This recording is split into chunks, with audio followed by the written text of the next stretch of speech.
या हातानं खाल्लं काय किंवा मग या हातानं खाल्लं काय, शेवटी घास तोंडातच जाणार आहे।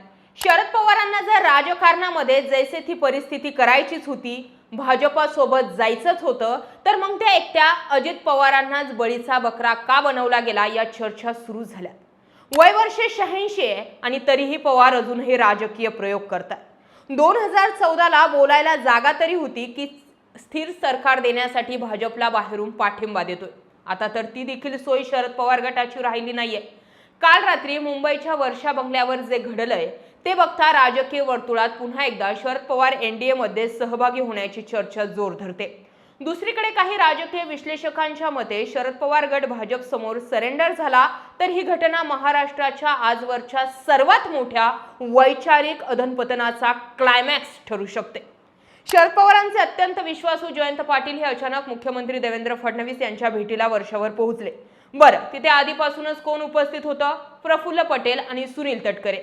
हा यातील सर्वात मोठा ट्विस्ट आहे। आम्ही फक्त मतदारसंघातील कामांसाठी गेलो होतो हा जयंत पाटलांचा दावा लहान मूल सुद्धा खरं मानणार नाही। कारण आता पडद्यामागे वन एनसीपी आणि शरद पवार गटाची एनडीए मध्ये अधिकृत एंट्रीची स्क्रिप्ट पूर्णपणे तयार झाल्याची चर्चा आहे।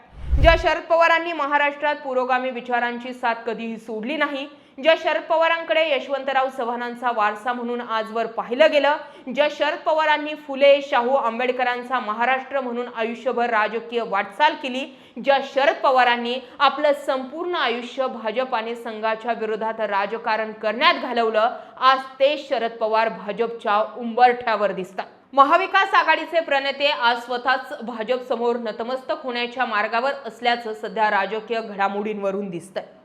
महाराष्ट्रासाठी एक राजकीय संक्रमणाचा काळ आहे असं म्हटलं तर वावगं ठरणार नाही। शरद पवारांना संभाव्य एनडीए मधील प्रवेश हा केवळ एक पक्षीय बदल आहे असं म्हणून चालणार नाही, तर हा एक प्रचंड मोठा वैचारिक पराभव आहे असंच याकडे बघावं लागणार आहे। शरद पवार यांच्या राष्ट्रवादी काँग्रेसमधील 10 पैकी 9 आमदारांनी जयंत पाटलांसोबत एक बैठक घेतली। या सर्व आमदारांनी स्पष्टपणे सांगितलंय की 2029च्या निवडणुकांमध्ये टिकायचंय आणि जर मतदारसंघासाठी निधी हवा असेल तर एनडीए सोबत जाण्याशिवाय पर्याय नाही। राज्यात आणि केंद्रात भाजपची ताकद प्रचंड आहे। सत्तेपुढे शहाणपण चालत नाही।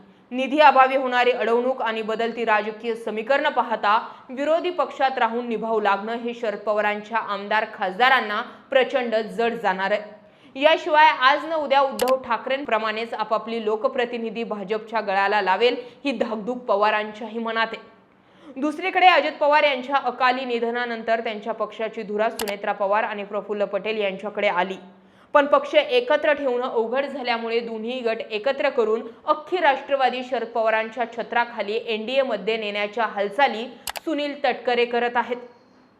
राजकीय वर्तुळातील चर्चेनुसार 8 खासदारांच्या भरवशावर शरद पवार गटाला केंद्रात 2 मंत्रिपद मिळू शकतात। भविष्यात पटेल किंवा तटकरे आणि सुप्रिया सुळे केंद्रात मंत्री झाल्यास नवल वाटायला नको, तर राज्यात देखील 2 ते 3 मंत्रिपद शरद पवार गटाला मिळू शकतात। राजकीय वर्तुळातील चर्चेनुसार तर अजित पवार गटाच्या वाट्याचं अर्थ खातं जयंत पाटील यांना मिळण्याचीही दाट शक्यता आहे। जयंत पाटलांना अर्थमंत्रीपदाचा प्रदीर्घ अनुभव आहे।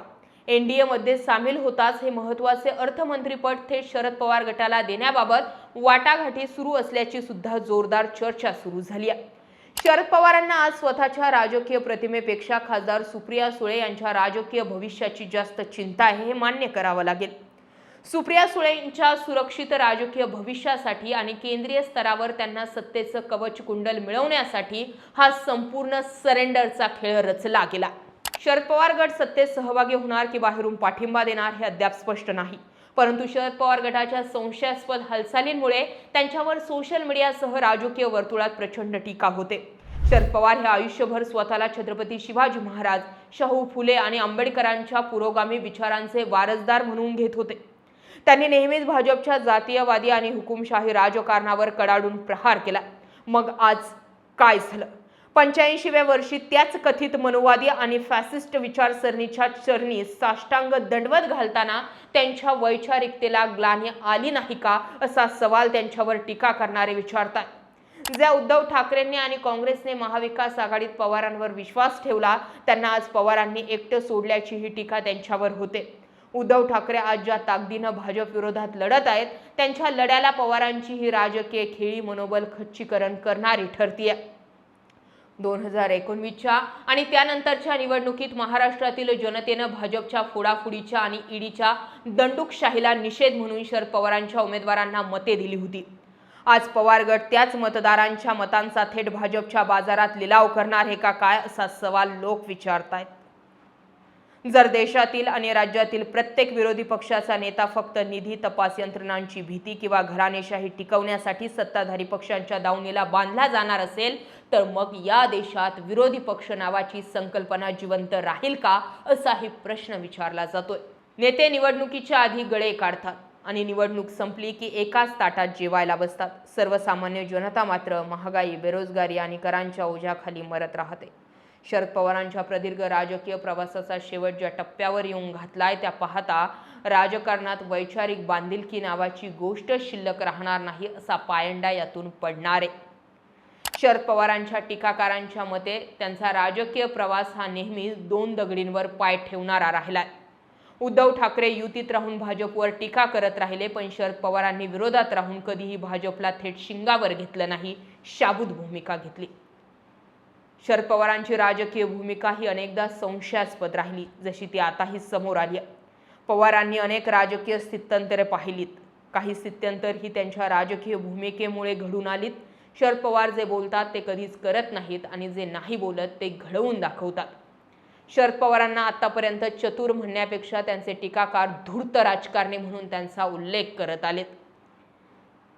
ज्या शरद पवारांनी राजकीय वाऱ्यांची दिशा ओळखून आपली दिशा ठरवली, आज तेच शरद पवार भाजप समोर सरेंडर होताना पाहून अनेकांनी त्यांच्यावर टीका केली आहे. राजकारणामध्ये प्रॅक्टिकल राहावं लागतं हे खरं असलं तरी प्रॅक्टिकल राहताना आपलं वैचारिक अधपतन होणार नाही, एवढी काळजी नक्कीच घेतली पाहिजे.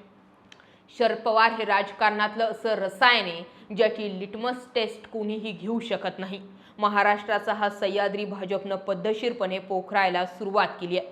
भविष्यात पवार काही निर्णय घेवत, परंतु त्यांनी त्यांच्या जीवनात घेतलेला वसा आणि वारसा हा भविष्यातील अनेक पिढ्या काय म्हणून लक्षात ठेवतील हे ज्यानं त्यानं ठरवायचं. राजकारण हा सोंगाट्यांचा खेळ झाला. अजित पवारांनी जे केलं, एकतर त्याच वेळी शरद पवारांनी त्यांना साथ द्यायला हवी होती.